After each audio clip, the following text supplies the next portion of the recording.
તો જય શ્રી કૃષ્ણ બધા મિત્રોને હું આવી ગયો છું નવા વ્લોગ સાથે। આજે મારે જવાનું હતું પીપરાડા અને રોજુ, તો હું નાહી ધોઈને તૈયાર થઈને નીકળી ગયો પીપરાડા જવા માટે। પછી હું પહોંચી ગયો પીપરાડા સ્કૂલમાં। પીપરાડા મારું સેશન પૂરું કરીને હું આવી ગયો રોજુ સ્કૂલમાં। પછી સાંજે આવી ગયો હું ઘરે આવીને હું ગયો मैदाने पहुंचे ત્યાં અમારી જુનિયર કબડ્ડીની ટીમ કરી રહી હતી કબડ્ડીની પ્રેક્ટિસ, સાથે ક્રિકેટના મેદાનમાં પણ નાના ખેલાડીઓ રમી રહ્યા હતા। હું પણ તેમની સાથે લાગી ગયો પ્રેક્ટિસ કરવા।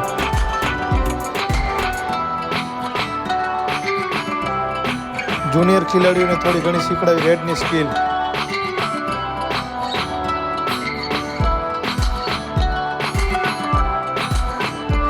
પ્રેક્ટિસ કરીને સાંજે અમે આવી ગયા ઘર તરફ। ઘરે આવે તો મને કહેતી હતી દુકાન।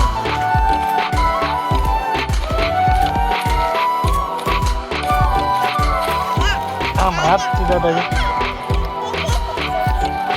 મિત્રો વ્લોગ સારો લાગ્યો તો લાઈક અને ફોલો ભૂલાય નહીં।